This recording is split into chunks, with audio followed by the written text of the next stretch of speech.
So with further ado, let me give the floor to David.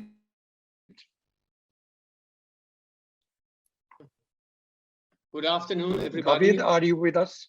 Yes, yes. Good afternoon, everybody. I'm just double checking whether you can hear me well. Okay, I assume yes. So far, so good. Okay, perfect. So thank you very much again for the invitation to this extremely interesting workshop. My talk will focus on the systems of accountability of magistrates or judges in Europe, basically accountability to whom, for what, and which way in particular. I must say that in my talk, I will focus primarily on accountability of judges. But if you could see the news from the Court of Justice today, there's been an important opinion of Advocate General Michal Bobek on the accountability of lawyers as well. So this is increasingly relevant topic also for other legal professions. So it is the structure of my presentation. I know that we will have, let's say, more specific talks on the case law of the Court of Justice and the European Court of Human Rights. So we'll try to stay on a more theoretical level, but of course I will mention a couple of examples.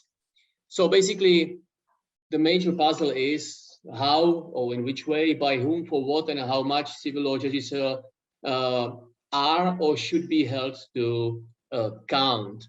So there is always an inherent sort of tension between studying what the mechanisms of judicial accountability are and how they actually operate on the one hand, and on the other hand, a sort of more normative view, how, by whom, for what, and how much should they be held to account, which means also the discussion what mechanisms of judicial accountability out of those that are available or out of those that are used are acceptable and how they should operate. So the key question is basically how are judges held to account, or how should they be held to account? And as I said,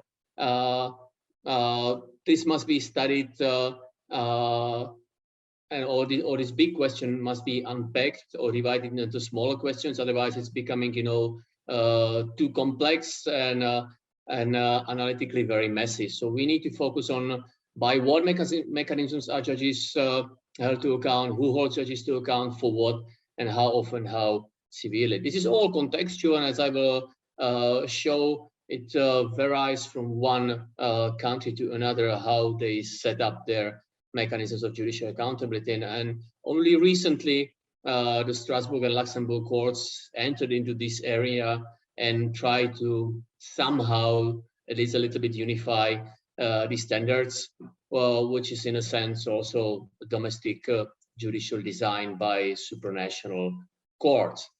Stepping a little bit back, it's tricky to define the concept of judicial accountability, but I guess it's very important to basically structure our debate afterwards, because everybody has his or her own view about judicial independence, which is guaranteed by almost every Bill of Rights on the domestic as well as supranational level, but very little has been discussed on the concept of judicial accountability. Can you see my screen actually? Yes, we can. Okay, so it was somehow, I was talking on the, I was jumping. So we try to conceptualize judicial accountability in a super complex conceptual map. I'll skip that and I will discuss only few basic issues. There is an inherent, tension in this scholarly, and I would say right now also in the practitioners' debate, how to frame accountability or judicial accountability. Let's say one set of scholars and often courts view accountability as a virtue, as a sort of normative concept, as a set of standards for evaluating the behavior of judges in this case, and they formulate a set of substantive standards for good governance and assess whether the judges comply with these standards. Of course, there is a huge, I would say, disagreement what good governance within the judiciary means, what kind of mechanisms should be used or could be allowed to use, and in which circumstances they should be applied, with what consequences. The other set of scholarship focuses on judicial accountability as a mechanism, which is basically a narrower, more descriptive concept, when it's basically studied as an institutional relationship in which a judge can be held to account by a certain forum, and basically it studies whether there are such relations, how they operate, and what are their effects. So if we look more specifically on this, a typical definition of judicial accountability as a virtue is provided by the European Network of Councils of the Judiciary, which basically says that accountability is used in a sense of the judiciary being morally accountable to society in general. So it doesn't tell us much. I mean, in my opinion, it's a little bit tautological, but explains well, what this virtue means. Quite often, this understanding of judicial accountability is very broad, often includes also selection of judges, even though those who are being selected as judges can hardly be held to account for what they did as judges, because they had not been judges yet. And quite often it is mixed up with separate concepts such as transparency and so forth. I prefer to keep those separate, even though of course transparency is a crucial contingent circumstance that has huge repercussions for how judicial accountability operates. If we treat judicial accountability as a mechanism, then basically we need to decide whether we cover only ex post mechanisms, that is excluding selection of judges, whether we cover only mechanisms that entail consequences, and whether these consequences can consist only of sanctions or also of rewards. So basically, whether it's only about sticks or also about carrots. I will show you later that carrots are crucial as well. And of course, there's some difference between accountability of the judiciary as a whole and accountability of individual judges. But even though this is like, these are, let's say, two ideal types, of course, there is a significant overlap. Even the judicial accountability as a mechanism scholarship accepts that there is a sort of minimal normative core, that certain mechanisms such as bribery, telephone justice, and so forth are definitely outside the scope of judicial accountability, even though some, let's say, controversial measures in Europe, such as impeachment on the global level, is not excluding for judges. We know, I mean, typically the United States of America, even though the Supreme Court judge has not been impeached for centuries, few judges on the district courts have been impeached even more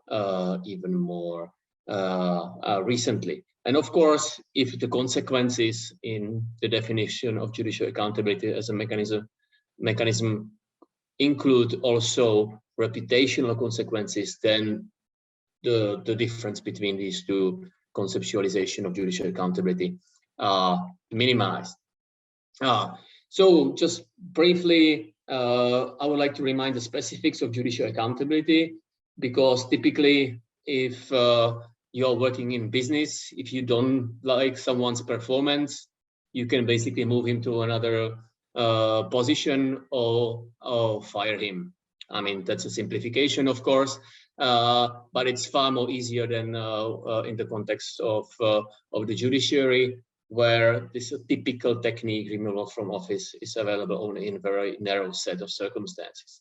The second specific is that the political accountability of judges that allows at least certain degree of discretion or arbitrariness, if you want, was eroded and later on replaced by legal accountability, which rely relies strictly on legal standards. That's why, for instance, impeachment is not available in most EU member states. And if it is, like in Germany, for instance, for constitutional justices, it has not been used at all. And of course, the tricky point is that there is a high information asymmetry. The expertise of judging is concentrated within the guild, that is within the judiciary. So it's somehow very tricky for someone outside of the judiciary to, for instance, assess how many cases judges should decide, what kind of case is complex and requires more time to spend on, and so forth. So that might be difficult for someone from the outside to evaluate potential delay in delivering of justice by judges.